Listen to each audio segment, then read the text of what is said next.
जय श्री राम। सर्वशक्तिमते परमात्मने श्री रामाय नमः। सर्वशक्तिमते परमात्मने श्री रामाय नमः। सर्वशक्तिमते परमात्मने श्री रामाय नमः। आप सबको प्रणाम करता हूँ। जो लाइव हैं,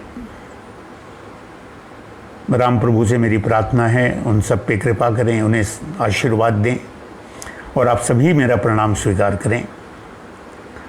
सर्वप्रथम तो मैं क्षमा प्रार्थी हूँ। कुछ एपिसोड होने के बाद में हमें श्री अमृतवाणी के अंतर में प्रवेश करना था। परिस्थितियाँ कुछ ऐसी बनी कि हम ये रिकॉर्ड नहीं कर पाए।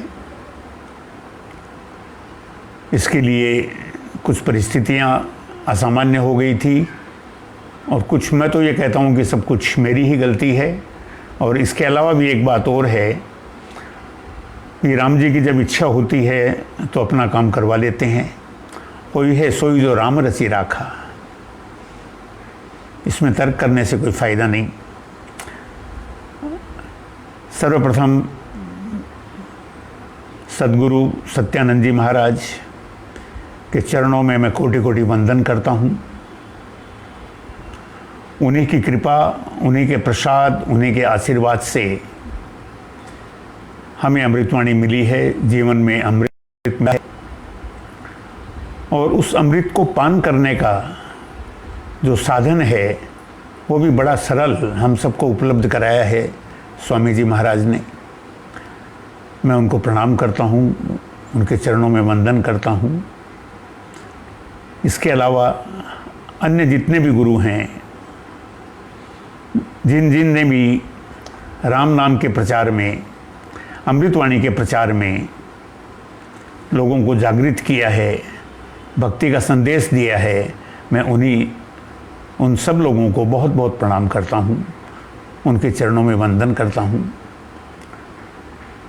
एक विशेष व्यक्तित्व जो आज हमारे बीच में नहीं है, डॉक्टर गौतम चटर्जी, जिन्होंने अमृतवाणी पे बहुत काम किया और अमृतवाणी के अंतर मन में जाने का जिन्होंने प्रयास किया। Hidden dynamics of Shri Ram philosophy उन्होंने बुक लिखी। बहुत कम उम्र में वो चले गए, वरना शायद और भी बहुत कुछ करते, लेकिन राम जी की जैसी इच्छा है उसे कोई कुछ नहीं कर सकता। मैं उन्हें प्रणाम करता हूँ। और एक बात और मैं स्पष्ट कर दूँ कि श्री अमृतवाणी एक अंतर्मुखी यात्रा है। ये जो शीर्षक जिस पे हम बात करते हैं, ये उन्हीं की परिकल्पना थी और मुझे पता नहीं क्यों उन्होंने मुझसे आग्रह भी किया और मुझे आदेश भी दिया कि पारिक साहब आपको ये करना है। मैं अपने आप को इतना सक्षम नहीं मानता, लेकिन मैं यही समझता हूँ कि शायद उनका जो आदेश था उसके पीछे राम जी का निश्चित रूप से कहीं न कहीं कोई न कोई हाथ होगा, सत्यानंद जी महाराज की कोई न कोई प्रेरणा होगी। तो आज हम अमृतवाणी के अंतर्मन में प्रवेश करते हैं। देखिए, ये गागर में सागर है। ये बात सभी संत कह गए हैं। विश्वामित्र जी महाराज ने बहुत बार ये बात कही है, प्रेम जी महाराज ने सबको समझाया है। तो वास्तव में हम देखें तो बहुत कुछ छुपा हुआ है और उसे निकालना है, और जितना हम निकाल सकते हैं उतना हम कोशिश करें। और भी लोग, सबको अलग अलग मिलेगा, क्योंकि ये तो महान समुद्र है। आज हम चर्चा करेंगे सबसे पहले कि श्री अमृतवाणी शुरू करते ही स्वामी जी ने सबसे पहले श्री राम लिखा और उसके बाद में उन्होंने लिखा है सर्वशक्तिमते परमात्मने श्री रामाय नमः। ये पूरी अंतर्वाणी की अमृतवाणी की आत्मा है। पूरी की पूरी अमृतवाणी सर्वशक्तिमते परमात्मने श्री रामाय नमः में समाई हुई है। सर्वशक्तिमते, ये शक्तिमान क्या है? संसार की सारी शक्तियां जिसमें समाई हुई हो, ब्रह्मांड की सारी शक्तियां जिसमें समाई हुई हो, सारे वाइब्रेशंस जिसमें हो, सारा प्रकाश जिसमें हो, और जिससे इस सृष्टि का सृजन होता हो और जिससे इस सृष्टि का पालन होता हो और फिर उसी में लय होता हो, वो शक्तिमान है। सभी ऐश्वर्यों से युक्त परम परमात्मा, जिसके अलावा संसार में कुछ भी नहीं है, पूरे ब्रह्मांड में कुछ भी नहीं है। हम जो भी कुछ सृष्टि में देखते हैं, सुनते हैं, अनुभव करते हैं, या फिर ऋषियों के द्वारा हम सुनते हैं, क्योंकि बहुत सी बातें ऐसी होती है जहाँ तक हम नहीं पहुँच सकते। हमारा भारतीय वाङ्मय बहुत बड़ा है, ऋषियों ने बहुत तपस्या की है, और मैं तो ये कहूँगा कि ऋषियों ने बहुत अन्वेषण किया है। और ये जो अन्वेषण है, ये जो रिसर्च ऋषियों ने की, उसी के कारण से हमको बहुत कुछ मिला है। तो यहाँ शक्तिमान स्वामी जी कहते हैं कि वो राम प्रभु जो है वो सर्वशक्तिमान है, सारे संसार की शक्तियाँ उसमें भरी पड़ी है। और सर्व शब्द इसीलिए लगाया गया है कि कुछ भी ऐसा नहीं है जो राम से परे हो, राम से अलग हो। सब कुछ जो है वो इस एक छोटे से नाम में, 2 अक्षरों के नाम में समाया हुआ है। फिर कहते हैं कि सर्वशक्तिमते परमात्मने श्री रामायण में। हम सब बात करते हैं आत्मा की। आत्मा हम सब में है, जड़ में भी है, चेतन में भी है। जड़ चेतन गुण दोषमय विश्व की न करतार। ये सारा का सारा जो संसार है उसमें जड़ भी है, चेतन भी हैं। हम सब चेतन हैं। पशु पक्षी जितनी भी हम देखते हैं, योनियां हैं, प्रजातियां हैं। इसके अलावा देखिए पर्वत हैं, वृक्ष हैं, ये सारी जड़ की संज्ञा में आते हैं, लेकिन प्राण तो इन सब में भी है। तो हम आत्मा की जब बात करते हैं तो हम यही आत्मा की बात करते हैं। लेकिन जब परम आत्मा की बात करते हैं तो परम का मतलब क्या होता है? परम आत्मने का मतलब ये होता है कि आत्मा से बहुत ज़्यादा ऊपर, बहुत ज़्यादा सूक्ष्म जो आत्मा ग्रहण करती है। और आत्मा जब पूर्णतया निर्मल हो जाती है, आत्मा में कहीं कोई दोष, कोई विकार, कोई नहीं रहता। क्योंकि हमारे यहाँ कहा जाता है कि जन्म जन्मांतरों के जो संस्कार है वो हमारी आत्मा में संचित रहते हैं, और फिर अलग अलग जन्मों के अंदर उसी प्रकार का व्यवहार हमारा होता है। तो कहते हैं कि परमात्मन की जो स्थिति है, ये जैसे अणु परमाणु होता है, उससे भी सूक्ष्मतर जो है वो स्थिति जब बन जाती है, जिसमें न कोई गुण है न कोई दोष है, बिल्कुल धवल श्वेत बेदाग, ऐसी जो परम स्थिति है उसको परमात्मन कहते हैं। और परमात्मन कौन है? वो सिर्फ श्री राम है। संसार में कोई भी हो, कैसा भी हो, कोई न कोई गुण होंगे, कोई न कोई दोष होंगे, लेकिन बिल्कुल निष्कलंक, बिल्कुल दोष रहित अगर कोई है तो वो परम परमात्मन श्री राम है। और सबसे बड़ी बात, संत कहते हैं कि गुण भी विलीन हो जाते हैं, गुण भी नहीं रहते। 3 तरह के गुण शास्त्रों में बताए हैं, सत्व, रज और तम। लेकिन उसकी संज्ञा क्या है परमात्मन की? त्रिगुणातीत। वो 3 गुणों से अतीत है, उनमें ये भी नहीं है। ये जो स्थिति बनती है ये परमात्मन की स्थिति है। और ऐसे परमात्मन श्री राम को हम नमन करते हैं, हम नमस्कार करते हैं। अब एक विशेष बात हम करेंगे कि स्वामी जी ने जब अपनी यात्रा आरंभ की, आध्यात्मिक यात्रा, और जब उनके जीवन में एक जो परिवर्तन आया, वो आया जब वो एक पुस्तक पढ़ रहे थे, अध्यात्म चिकित्सा। अध्यात्म चिकित्सा पढ़ने के बाद स्वामी जी को लगा कि कोई न कोई तो है जो इस सृष्टि का नियंता है, कोई न कोई तो है जो इस सब को चला रहा है, और कुछ न कुछ ऐसा है जिससे हमारा ये शरीर चल रहा है, हम बोल पा रहे हैं, हमारी वाणी में सामर्थ्य है, हम देख पा रहे हैं, हम सुन पा रहे हैं। इन सब का नियंता कौन है? और इसके लिए उन्होंने खोज की। तो आप देखिए अमृतवाणी के अंदर बड़ी गहन बात जो मुझे दिखाई दी कि सर्वशक्तिमते परमात्मने श्री रामाय नमः श्री अमृतवाणी शुरू करने के पहले 7 बार बोला जाता है। अमृतवाणी सभी पढ़ते हैं, पाठ करते हैं, बहुतों को कंठस्थ है।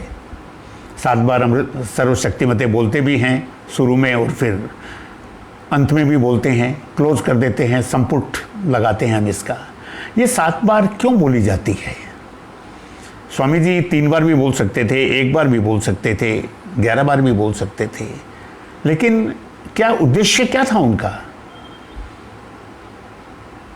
मुझे जो लगा कि ये जो 7 बार बोलने का अर्थ है, इसका सबसे बड़ा कारण ये है कि ये पूरी सृष्टि और हमारा पूरा शरीर, जितने भी चेतन जीव हैं, सबका 7 चक्रों से बना है और सारा जीवन उसी पे निर्धारित है। तो एक बार हम जब सर्वशक्तिमते परमात्मा ने बोलते हैं तो एक चक्र का जागरण होता है, शुरू हो जाता है, वहां चोट पड़ती है। और उसके बाद जब दूसरा बोलते हैं तो दूसरा चक्र जागृत होता है। और वैसे परम स्थिति प्राप्त करने के लिए हमारा जो हठ योग कहिए, आप योग कहिए, उसको साधना कहिए, इन सब में चक्रों को जागृत करने की प्रक्रिया है। क्योंकि चक्र जब तक जागृत नहीं होते तब तक हम परम शुद्ध स्थिति में नहीं पहुंचते। तो जब पहला सर्वशक्तिमते परमात्मा ने बोलते हैं, इसका मतलब ये हुआ कि हमारा जो मूलाधार है, मूलाधार चक्र सबसे महत्वपूर्ण माना गया है, शरीर के बिल्कुल निचले हिस्से में होता है। और मूलाधार में होता क्या है? मूलाधार के अंदर हमारे जितने भी जन्मों की जो स्थिति है, जो भी हमारे संस्कार हैं, क्योंकि हम ऐसा तो है नहीं कि सिर्फ पहली बार पृथ्वी पर आए हों, पता नहीं हमने कितने जन्म लिए हैं और आगे कितने जन्म लेंगे। तो मूलाधार के अंदर ये सारे के सारे संस्कार सिंचित रहते हैं। तो मूलाधार जागृत होने का अर्थ ये होता है कि हमारे वो संस्कार कटने लगते हैं, और संस्कार का कटना ही आवश्यक है ताकि हमारा आगे का जो जीवन है वो सुंदर बन सके, बिना किसी दोष के हम अपना जीवन जी सके या फिर उन्नति, आध्यात्मिक उन्नति कर सकें। तो ये सर्वप्रथम मूलाधार है। इनके अलग अलग बीज हैं, उस डिटेल में हम लोग नहीं जाएंगे। दूसरा जो चक्र है, दूसरी बार जब बोलते हैं तो वो है स्वाधिष्ठान चक्र। स्वाधिष्ठान चक्र में जल का महत्व है। ये हमारी भावना, हमारी ममता, हमारा प्रेम, हमारा वात्सल्य और सृजनता, इन सब को इंगित करता है, इन सब की ओर इशारा करता है। बहुत महत्वपूर्ण चक्र है ये। इससे जुड़े हुए हमारे चंद्रमा है, हमारा सूर्य है, हमारा जल है, ये सब इससे जुड़े हुए हैं। उसके बाद आते हैं हम तीसरे में, बड़ा महत्वपूर्ण है ये मणिपुर चक्र। ये मणिपुर चक्र क्या है? ये बिल्कुल हमारी जो नाभि है, नाभि का जो स्थान है, उसे मणिपुर चक्र कहा जाता है। और शास्त्रों में इसका बहुत उल्लेख है। क्यों? कि मणिपुर चक्र जो है ये अग्नि चक्र है, ये अग्नि का चक्र है और इसका बीज रम है। अग्नि का मतलब क्या है कि इसकी वजह से जठराग्नि हमारी प्रदीप्त होती है, हमारा पाचन होता है, हम भोजन जो ग्रहण करते हैं इसी की वजह से पचता है। इसे वैश्वानर अग्नि कहते हैं। कई तरह की अग्नियों के नाम दिए हुए हैं, उस डिटेल में हम नहीं जाएंगे। तो ये जो तंत्र, ये जो है मणिपुर चक्र, ये बहुत महत्वपूर्ण है। ये हमारे पूरे पाचन संस्थान को, या यूँ समझिए कि हमारे पूरे जीवन तंत्र को जो शक्ति देता है, चेतनता देता है, ये सब मणिपुर चक्र महत्वपूर्ण है। उसी की विशेषता है ये। बालक का जो जन्म होता है तो वहाँ भी मणिपुर चक्र का ही महत्व है। उसका पोषण गर्भ में मणिपुर चक्र के द्वारा ही होता है। आप देखेंगे बुद्धिज़्म में, मैं घूमा हूँ बहुत जगह, भूटान तो मैं काफ़ी साल था।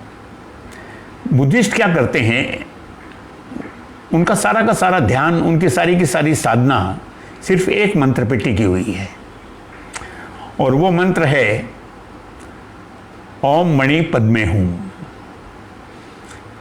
इस चक्र का नाम मणिपुर है, इसलिए मणि कहा जाता है। और यहाँ 10 कमल है, पद्म कमल को कहते हैं। ओम मणि पद्मे हूम, और हूम जो कहने का मतलब है उस पर आघात करना है। तो उनकी सारी की सारी जो साधना है वो एक ही बात पे टिकी हुई है, मणिपुर चक्र पे। और वहाँ थोड़ा सा भूटनीज में बोलिए, टिबेटन्स में बोलिए, इंडोनेशिया बोलिए, बाली बोलिए, थाईलैंड बोलिए, जापान बोलिए, थोड़ा सा बोलने में, क्योंकि ये संस्कृत का मंत्र है, अब भ्रंश हो गया है। कुमार पद्म संभव बुद्धिस्ट थ्योरी को लेके इन सब जगहों पे गए थे, खासतौर से भूटान गए, तिब्बत गए, तो उन्होंने ये मंत्र दिया और ये मंत्र अभ्रंश होते होते ओम मणि पेमे हूं ऐसा बन गया। अब हम आते हैं चौथे चक्र पे, इसे कहते हैं अनाहत चक्र। बड़ा महत्वपूर्ण शब्द, बहुत महत्वपूर्ण है। यहां विशेषता है ध्वनि की, और ऐसी ध्वनि जो किसी प्रकार के आहत से, किसी प्रकार की चोट से प्रकट न होती हो। अनाहत चक्र का स्थान हमारे हृदय के पास है। ऐसी ध्वनि जो स्वतः प्रकट होती हो। देखिए, हमारे जो कान हैं वो एक निश्चित ध्वनि को पकड़ सकते हैं, उसके बाद उनकी शक्ति नहीं होती। लेकिन कुछ पशु पक्षी ऐसे भी होते हैं जिनकी शक्ति बहुत ज़्यादा होती है, जैसे हाथी के कान बहुत दूर तक सुन सकते हैं, बहुत सूक्ष्म साउंड भी सुन सकते हैं, लेकिन उनकी भी एक सीमा होती है। लेकिन ये जो अनाहत चक्र है, इसकी जो ध्वनि निकलती है वो उसको सुनना साधना से ही संभव है। इसके लिए मौन साधना बताई जाती है, और उसमें अपने शरीर में आने वाली ध्वनि को सुनना है। और वो ध्वनि समय समय पर हम अभ्यास करते जाएंगे तो परिवर्तित होती रहती है। पहले हमें स्थूल ध्वनियाँ सुनाई देगी, उसके बाद धीरे धीरे धीरे धीरे सूक्ष्म से सूक्ष्म, सूक्ष्म से सूक्ष्म वो ध्वनियाँ सुनाई देने लग जाती है। इसीलिए कवि और जो साधक होते हैं उनको बड़े अच्छे अनुभव होते हैं। एक कवि इंग्लिश का ही, जॉन किट्स, उसने बड़ी अच्छी बात लिखी, अनहर्ड मेलोडीज आर स्वीटर। जो संगीत हम सुनते हैं वो तो मीठा है ही, मोहक है, बट अनहर्ड आर स्वीटर। जो हम नहीं सुन पाते हैं वो बहुत सुंदर है, और वो अनाहत चक्र है। चौथे के अंदर अनाहत चक्र को जागृत किया जाता है। तो इससे क्या होता है कि हमारा पूरा का पूरा ध्यान केंद्रित हो जाता है, कोई विघ्न आने का प्रश्न यहाँ नहीं उठता। और उसके बाद की जो ऊपर यात्रा है पांचवी, वो है विशुद्धि चक्र की, जो हमारे कंठ स्थान में है। ये बिल्कुल सफेद रंग का है, बिल्कुल निर्मल, निष्कलंक, बेदाग। और यहाँ आके हमारी शक्ति जब यहाँ तक आके और प्रवाहित आगे होती है तो वो चली जाती है हमारी भ्रिकुटियों के बीच में, जिसका बहुत नाम सुना होगा आपने, आज्ञा चक्र। इंग्लिश में उसे थर्ड आई कहते हैं, बहुत प्रचलित है ये। शिव का भी तीसरा नेत्र है, और माता देवी का भी जो है तीसरा नेत्र है, त्रियंब उसको कहते हैं। शिव को भी त्रयंबकम कहते हैं, कमल दल के जैसा है। और यहाँ आके हमारे शरीर की 3 महत्वपूर्ण नाड़ियाँ, 2 ईड़ा और पिंगला को हम महसूस करते हैं हम जब भी श्वास प्रश्वास लेते हैं। तीसरी सुषुम्ना, जब श्वास का आना जाना बिल्कुल पता नहीं लगता, ऐसी स्थिति में सुषुम्ना से श्वास प्रवाहित होता है, और वो भी यहाँ आके आज्ञा चक्र में मिलती है। ये स्थिति ऐसी होती है कि हम परम निर्मल हो गए, अनाहत नाद को सुन रहे हैं, नाद ब्रह्म को सुन रहे हैं। और उसके बाद हमारी जो यात्रा होती है, फिर वो पड़ाव, बहुत सुंदर पड़ाव है, वो है हमारा सहस्रार। ये सहस्रार क्या है? सहस्रार हमारे सर के ऊपर, जैसे हम कपाल कहते हैं, वहाँ चोटी रखते हैं लोग, वहाँ सहस्रार है। सहस्रार का अर्थ है कि 1000 कमल वहाँ हैं। ये दृष्टांत है, लेकिन वस्तु स्थिति ये है कि वो हमारा एंटेना है। जैसे आज सैटेलाइट हैं, वो पकड़ते हैं, सैटेलाइट से हम सिग्नल्स पकड़ते हैं टीवी के अंदर, मोबाइल में, इसमें उसमें। उसी प्रकार फिर क्या होता है कि इसे ब्रह्म रंग भी कहते हैं। तो परमात्मा की जो साउंड है, परमात्मा का जो आदेश है, और परमात्मा की जो कृपा है, वो सब बरसने लगती है। ये हमारे संभव होता है सहस्रार से। बहुत महत्वपूर्ण है। इसलिए मैंने यही सोचा कि स्वामी जी ने जब 7 बार बोलने को बोला है, इसका मतलब यही हो सकता है क्योंकि स्वामी जी परम आध्यात्मिक थे। और सबसे बड़ी बात यह है, उन्होंने बताया नहीं, लेकिन वो परम स्थिति तक पहुंचे हुए थे। और परम स्थिति तक पहुंचने वाला ही व्यक्ति श्री अमृतवाणी की रचना कर सकता है। फिर उसके बाद उन्होंने अमृतवाणी के डिफाइन करने के लिए, उसे परिभाषित करने के लिए बहुत काम किया। उन्होंने प्रवचन पीयूष में उनके जो प्रवचन है, बहुत लोगों ने संकलन किए। उसे अमृतवाणी के हर साधक को पढ़ना चाहिए और बहुत धीरे धीरे पढ़ना चाहिए। स्वामी जी क्या कहते हैं उन्हें समझना है। इसके अलावा भक्ति प्रकाश पूरा का पूरा श्री अमृतवाणी का एक्सप्लेनेशन है। लेकिन एक विशेष बात है कि ऐसे जो भी ग्रंथ होते हैं, जितना भी हमारा भारतीय वाङ्मय है या बाहर के भी जो कोई ग्रंथ होते हैं, उनका अंतिम विश्लेषण कभी भी नहीं होता।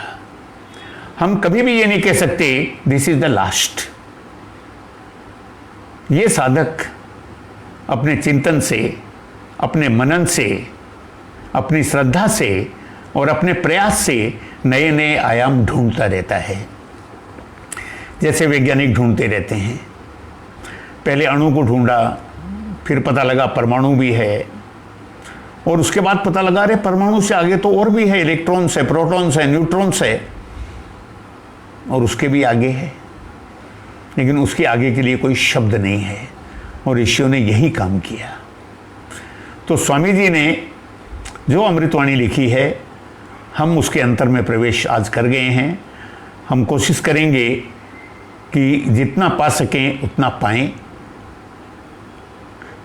और एक बात और बताऊं, मैं एक कहना चाहूँगा, मैंने बड़ा सुंदर एक संत से मैंने सुना था।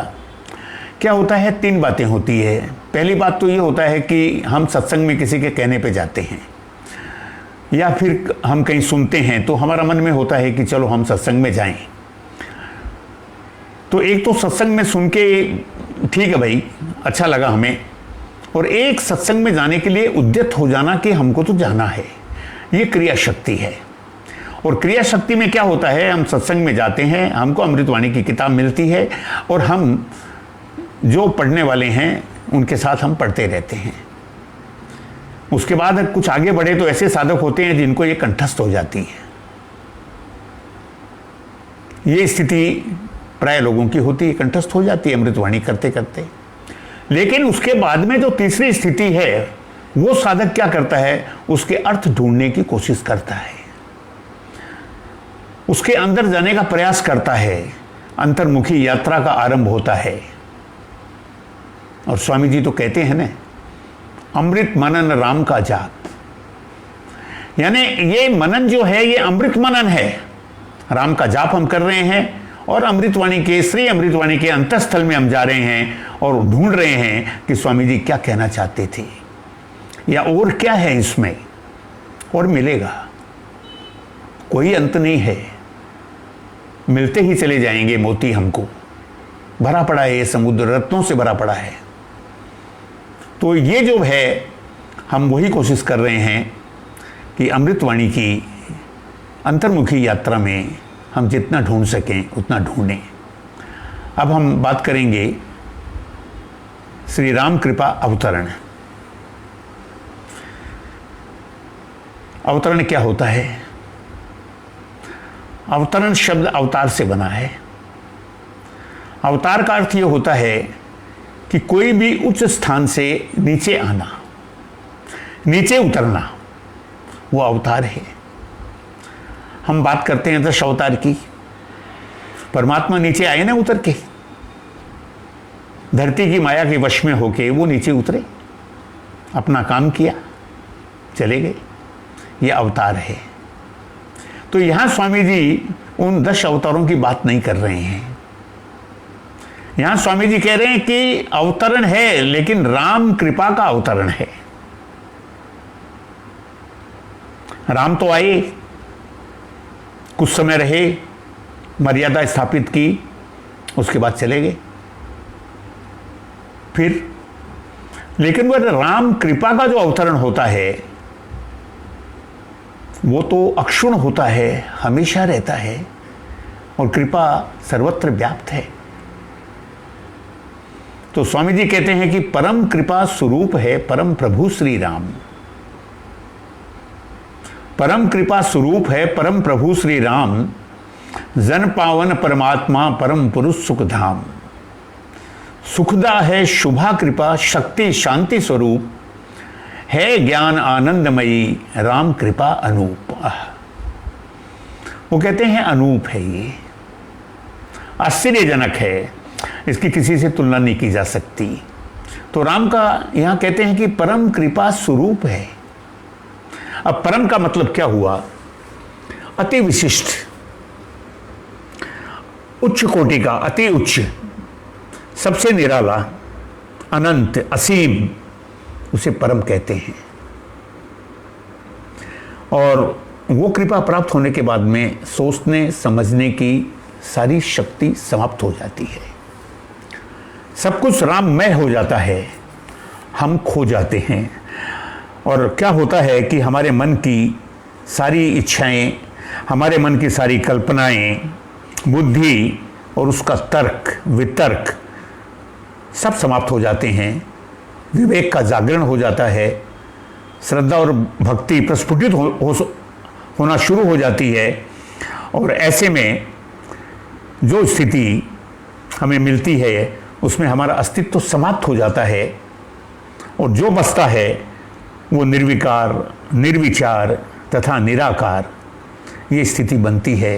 ये परम स्थिति है और यही कृपा है। स्वामी जी कहते हैं परम कृपा स्वरूप है, स्वरूप नहीं कहा, स्वरूप कहा। देखिए, स्वरूप शब्द अगर हम देखें हिंदी में तो दो शब्द हैं, एक कुरूप है, एक स्वरूप है। कुरूप का मतलब क्या है? ये संसार है। कुरूप का मतलब ऐसा नहीं उसमें कोई गुण नहीं होता, गुण तो होता है लेकिन दोष ज़्यादा होते हैं। तो ये हमारा जो पूरा संसार है ये कुरूप है। क्यों? इसमें दोष बहुत हैं, इसमें मोह है, इसमें माया है, इसमें कामनाएं हैं, इसमें क्रोध है, इसमें यानी ये सारी की सारी वासनाएं इसमें समाई हुई है। लेकिन स्वरूप जो है वो बिल्कुल निर्मल है। और दूसरी बात, हम कोशिश क्या करते हैं इन आंखों से देखने की, कैसा है। हम एक रूप बना लेते हैं, एक रूप की कल्पना कर लेते हैं। लेकिन यहां स्वामी जी कहते हैं स्वरूप है, इतना सुंदर है, इतना सुंदर रूप है कि कल्पना से परे है, कल्पना में नहीं समा सकता, हम उसका कोई रूप नहीं बना सकते। और आप देखिए, एक विशेष बात आप देखेंगे, जहां जहां दशरथ नंदन राम की हम मूर्तियां देखते हैं, आप अयोध्या में मूर्तियां देखिए, राम लक्ष्मण भरत शत्रुघ्न सीता जी की, उनके चेहरे आपको अलग दिखेंगे, कहीं दूसरी जगह अलग दिखेंगे। आप साउथ में चले जाइए, आपको बिल्कुल अलग दिखेंगे। उसी प्रकार अगर आप साउथ ईस्ट एशिया में थाईलैंड जाते हैं या इंडोनेशिया जाते हैं तो वहाँ भी राम का प्रचलन है, राम नाम का प्रचलन है। वहाँ थाईलैंड में तो रामायण भी लिखी हुई है। लेकिन राम की मूर्ति अगर आप देखेंगे तो क्या होता है, व्यक्ति अपनी कल्पना के अनुसार एक मूर्ति घड़ता है, उसकी जो कल्पना है उसके अनुसार वो मूर्ति बनाता है। तो कहते हैं कि वो स्वरूप है। अरे वो इतना सुंदर है कि आपकी कल्पना में समा ही नहीं सकता, कल्पनाएं समाप्त हो जाती है। और वो जो कृपा बरसती है वो बड़ी अलग कृपा है। कहते हैं ये तो निष्पेक्ष है, ये कोई फर्क नहीं करती हम में, कृपा उसकी बरसती रहती है। अब हम उस कृपा को कितना अपने आप में ले सकते हैं। ये बिल्कुल उस बरसात की तरह है, बादल की तरह है जो जम के बरस रहा है। काले काले मेघ हैं, बड़े सुंदर लगते हैं, बीच बीच में बिजली भी चमकती रहती है, बड़ा सुंदर दृश्य होता है। लेकिन उस बरसात का आनंद, उसका पानी का, जल का आनंद कितने लोग ले सकते हैं और हम कितना उसमें से भर सकते हैं? ये हमारी पात्रता पे निर्भर करता है, हमारी अपनी सामर्थ्य पे निर्भर करता है। तो हमको क्या चाहिए, हम ये सामर्थ्य कैसे प्राप्त करें, अधिक से अधिक राम कृपा कैसे प्राप्त करें? उसके लिए आवश्यकता है श्रद्धा, विश्वास, साधना और लगन।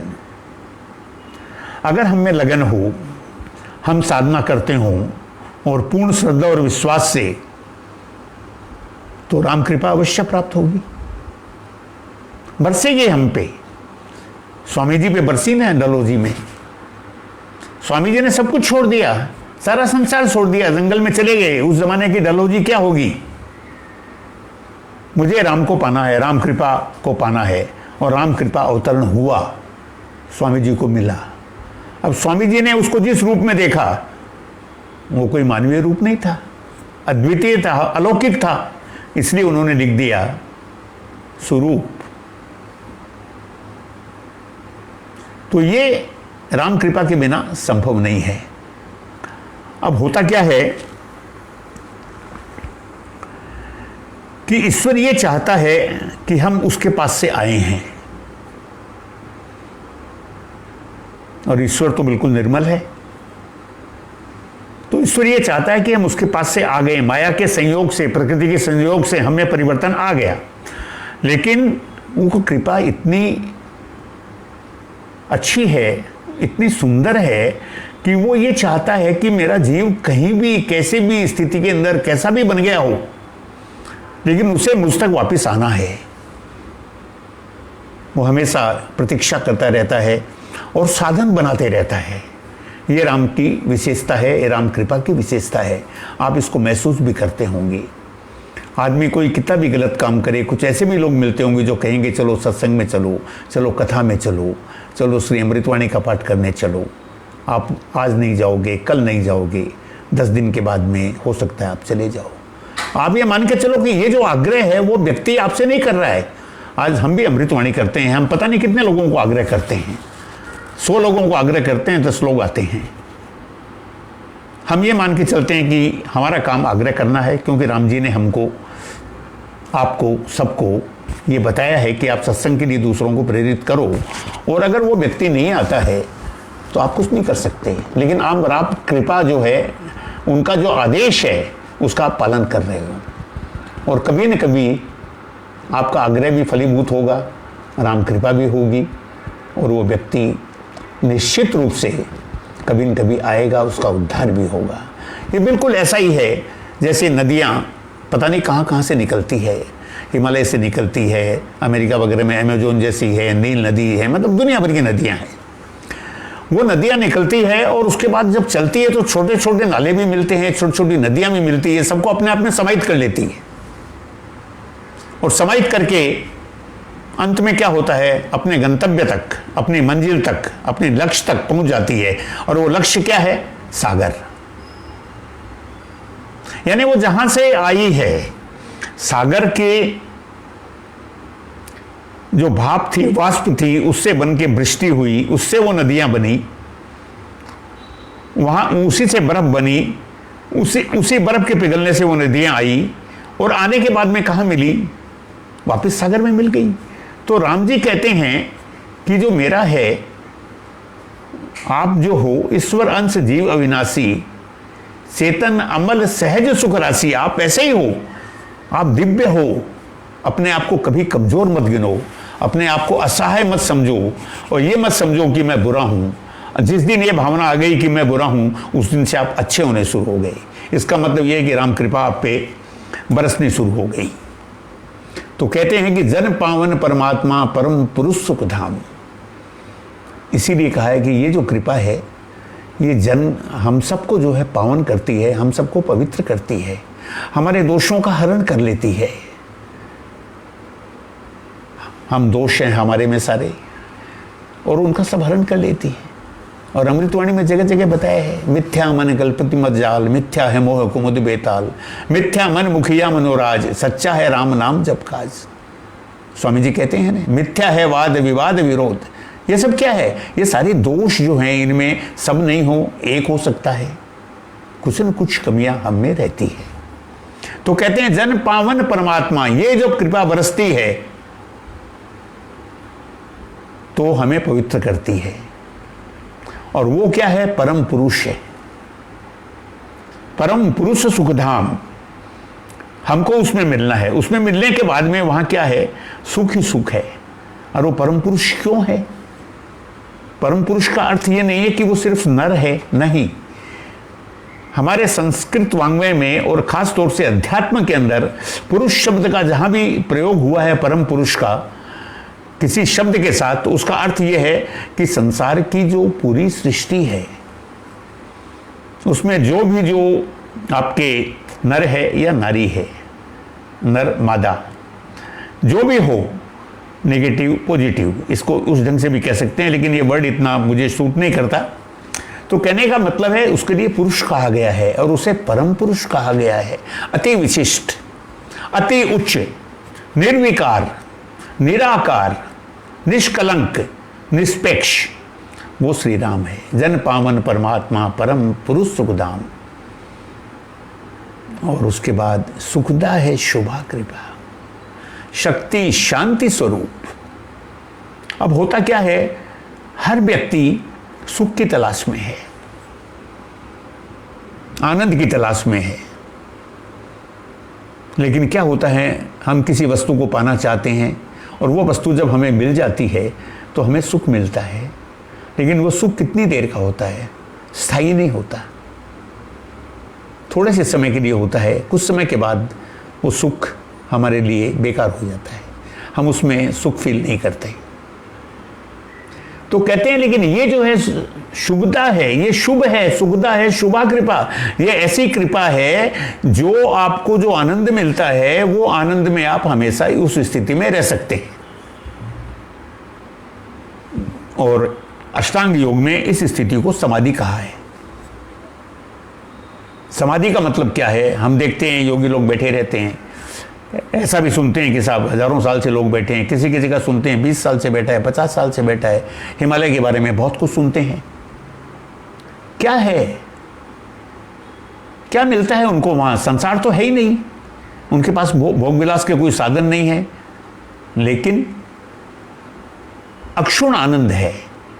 उनको इतना आनंद मिल रहा है, वो राम से एकाकार हो गए हैं, कृष्ण से एकाकार हो गए हैं कि अब उनको संसार दिखाई नहीं पड़ता।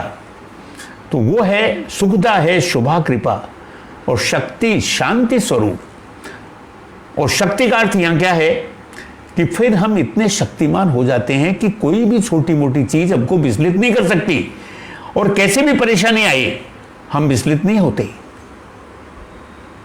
आपने देखा होगा, बहुत बार पढ़ा होगा कि जब जब कोई तपस्या करता है तो इंद्र आ जाता है, उसको लगता है कि ये मेरी जगह ले लेगा। बेसिकली है क्या ये होता क्या है कि सबसे ज्यादा प्रतिरोध अगर होता है साधना में तो हमारे अपने शरीर और हमारे मन से होता है। हमारी इंद्रियां जो है, हम साधना की तरफ बढ़ते हैं तो हमारी इंद्रियां वो कहती है भाई मुझे तो ये खाना चाहिए, मुझे तो ये चाहिए, मुझे तो ये चाहिए, हजार तरह की उनकी डिमांड्स आ जाती हैं, वो बीच में आ जाती है। और जो इसमें फंस गया उसकी साधना गई, और जो नहीं फंसा वो आगे पहुंच जाता है। इंद्र क्या है? 10 इंद्रियां हैं हमारी, उसका जो अधिपति है वो इंद्र है। और हमने देखा है रामायण में दशरथ क्या है? 10 इंद्रियों के रथ पे सवार जो है उसे दशरथ कहा जाता है। 10 इंद्रियां जिनके वश में है। दूसरी तरफ रावण है, उसके 10 के 10 मुख खुले हैं, दशानन है।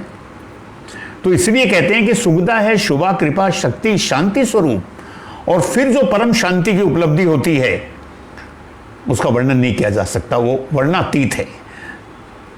अभी देखिए तुलसीदास जी ने बड़ी सुंदर बात कही है, इसके लिए 2 लाइन करके, समय हो रहा है। शांतम शाश्वतम अप्रमेय मनघम निर्वाण शांति प्रदम, ये राम जी के लिए कहा है, लेकिन वस्तु स्थिति यह है कि ये राम कृपा ही है। शांतम, शांत, कोई ध्वनि नहीं, कोई तरंग नहीं, कुछ नहीं, बिल्कुल पूर्णतया मौन। शाश्वत, जो हमेशा था, हमेशा है, हमेशा रहेगा। अप्रमेय, जिसकी तुलना किसी से नहीं की जा सकती, जिसको कोई उपमा नहीं दी जा सकती। मनघम, अप्रमेयम अनघम। अनघम का मतलब होता है पाप रहित, दोष रहित। और निर्वाण शांति प्रदम, निर्वाण का अर्थ ये होता है कि हम शरीर से ऊपर उठ गए, देहातीत हो गए, और फिर वो शांति प्रदम, फिर वो शांति जो मिलती है उसके बारे में शब्दों में कुछ कहा नहीं जा सकता। इसलिए क्या होता है कि एक परम स्थिति में आने के बाद में साधक मौन हो जाता है, वो कुछ बोल नहीं सकता, उसको कैसे डिफाइन करें। ये स्थिति मनु और शत्रुपा की भी बनी थी, रामचरितमानस में पढ़ते हैं हम। उनको जो प्रकाश दिखाई दिया, कुछ नहीं बोल नहीं पाए, बता ही नहीं पाए कि ये प्रकाश क्या है। ऐसा ही स्वामी जी महाराज के साथ हुआ, नहीं बोल पाए, उसी में रम गए, सारा शरीर रोमांचित हो गया, सितार बजने लगी, प्रकाश हुआ, अद्वितीय प्रकाश। प्रकाश को भी शब्द नहीं दिया जा सकता, प्रकाश तो चारों तरफ हमारे बहुत तरह के हैं, लेकिन ये अलौकिक प्रकाश, अलौकिक ध्वनि, अलौकिक नाद, जिसे हम नाद ब्रह्म कहते हैं, ये सारा प्रकट हुआ। तो आज हमने प्रवेश किया है अमृतवाणी की अंतर यात्रा में।